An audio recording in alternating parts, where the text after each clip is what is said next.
Our last topic for this portion of the chapter has to do with how we categorize life in biology. In other words, how we can look at all of the living things that exist on this planet and somehow decide how to put them into different little organized categories with names. For this, we mainly look at three major characteristics. We look at the type of cells an organism has, the number of cells that that organism has, and we also take a look at how they get their energy.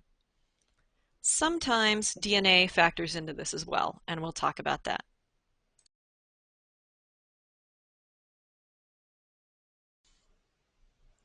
All living things will have one of two possible types of cells. They're either going to have eukaryotic cells or prokaryotic cells. Eukaryotic cells store their DNA inside a nucleus, inside this little packet like this one has.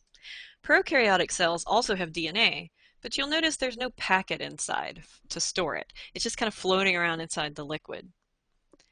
Eukaryotic cells tend to be much larger and much more complex than prokaryotic cells. We have eukaryotic cells. Prokaryotic cells, on the other hand, tend to be very small, sometimes thousands of times smaller than a typical eukaryotic cell, and they don't have membrane-bound organelles inside. So again, you're going to see that everything's kind of just floating around inside this cell willy-nilly, whereas in the eukaryotic cell, things are organized into nice little packets.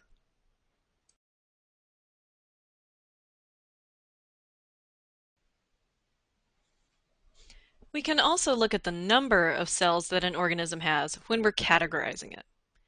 Some organisms are unicellular, or single-celled. Here, for example, are some single-celled algae. That entire organism consists of only one cell. Other organisms, on the other hand, are multicellular. Our bodies, for instance, are made of trillions of different cells.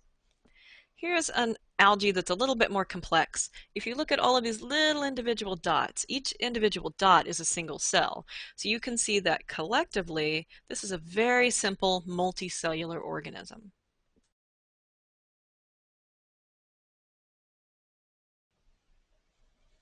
We can also use how organisms acquire their energy to help us categorize them. There are essentially two basic ways of getting energy. Some organisms are self-feeders or autotrophs, also known as producers. Things like plants fall into this category. These organisms are able to capture the sun's energy and funnel it into sugars. So they build their own food, they make their own food. Organisms that are not autotrophic are often heterotrophic. Heterotrophs are also known as consumers. We are definitely in this category, and so is this cute little prairie dog here. Heterotrophs have to consume other living things to get their energy. So you can see this little prairie dog doing that, taking in these little flowers, and it's taking the energy and also the nutrients from these flowers.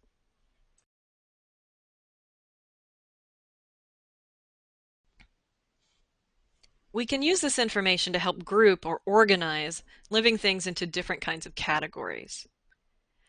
Now, if we look at all living things on the planet, we can split those organisms into three domains. Domains are the major groupings of living things. The domain system is sort of a new system. When I was in college, we didn't have domains. We had just kingdoms. But new genetic evidence has surfaced that implies that these guys should be split into different groups. So now we have the three domains of life. Here are the three domains. Bacteria, also known as eubacteria. Archaea, this is the new group that upset the apple cart, so to speak, and caused us to have this third group. And the last group is Eukarya. Eukarya is the group into which we are categorized.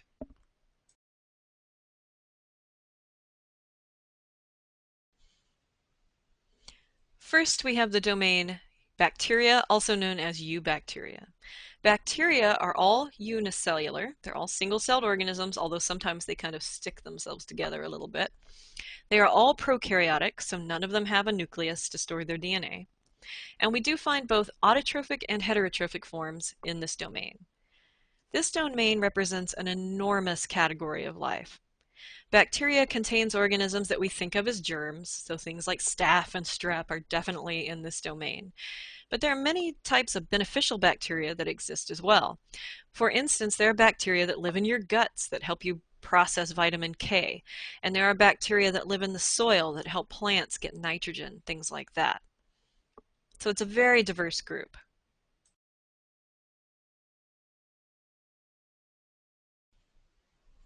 Next we have the domain Archaea, which contains the Archaeans. Archaeans are fairly similar to bacteria in certain ways, but they are also very unique. Archaeans are unicellular and prokaryotic, and they're mostly heterotrophic, so most of the Archaeans feed on other things to get their energy. But again, they're fairly unique. Genetically, Archaeans are more similar to our cells, the eukaryotic cells, than they are to prokaryotic cells. And that's pretty interesting. Also, many Archaeans are known as extremophiles. This means that they live in really extreme environments.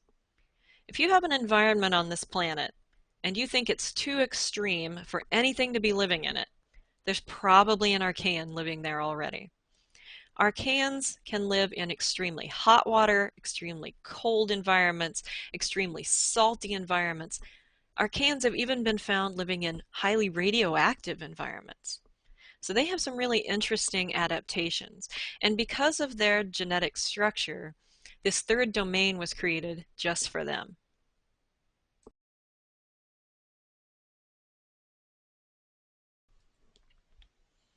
The members of the domain Eukarya all have eukaryotic cells, as the name implies.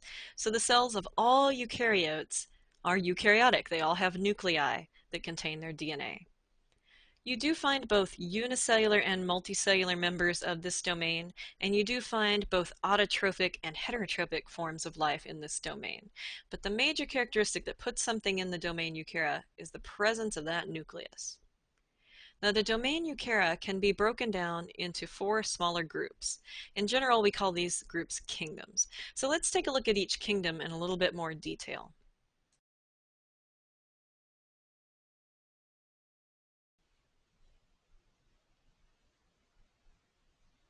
First, we have Plantae, the kingdom of the plants. And you guys know what plants are. Plants are trees and shrubs and grasses and things that have flowers. Those are all plants. All plants are eukaryotic, so they all have nuclei inside their cells. They are all multicellular, so that means that things like algae that are single-celled are not in this group. They're in a different category. And all plants are autotrophic. Now you may think, what about things like the Venus flytrap? That's a plant that eats things, so that would be a heterotroph, right? Well, technically no. Even the Venus flytrap is photosynthetic. It depends on the sun for its energy. It's actually eating those flies and those ants and little insects to get the nitrogen out of their bodies, not their energy. So all plants are autotrophic.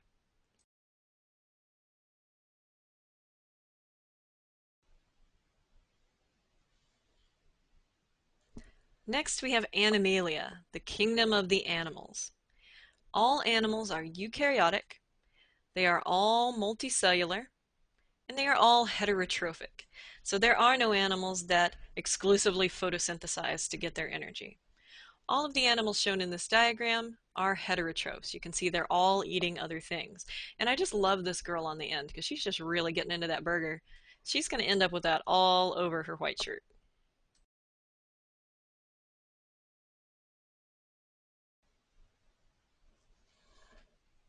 Next we have the kingdom Fungi or Fungi. This is the kingdom of the funguses and the molds. Now fungi are pretty interesting. They're sort of an intermediate between plants and animals.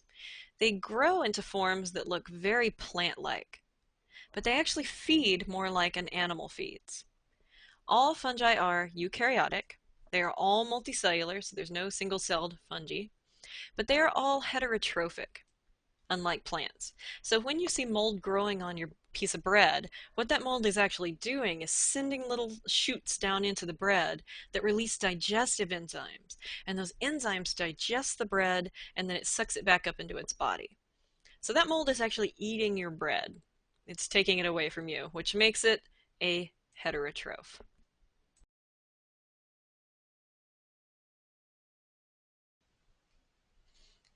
Now, the term Protista refers to a group of organisms, a clade, but it's not a kingdom. It's not an official kingdom. The protists are actually a number of different kingdoms. This is a very diverse group of organisms, but essentially if it doesn't fit into the group of Plantae, Animalia, or Fungi, we kind of throw it into the group Protista. Protists include things like algae and amoebas, so kelp forests are made of protists, paramecia, things like that. All protists are eukaryotic. Some are unicellular, such as the amoeba. Some are multicellular, such as this kelp. Some are autotrophic, such as the kelp again, and some are heterotrophic. Amoebas, whether you were aware of it or not, are extremely heterotrophic. They are giant hunting predators, and so they ooze around and absorb other living things. So again, a very diverse group, but technically not a kingdom.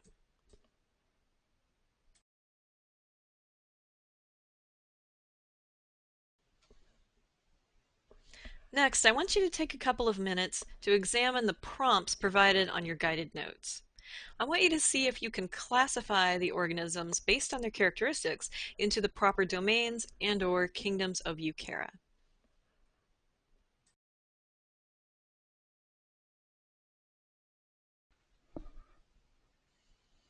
All right, guys, way to go. You're almost ready for class. Before you come to class, I want you to make sure that you complete your notes, write down any questions that you want to ask me, and then go into Blackboard and take that pre-class Blackboard quiz. The pre-class Blackboard quiz is due no later than 30 minutes before class time. That gives me a chance to take a look at the results and see what you guys were strong in and what you need more help in, so that I can adapt my lesson for you. Make sure you get that stuff done or it will affect your grade. I'll see you guys in class.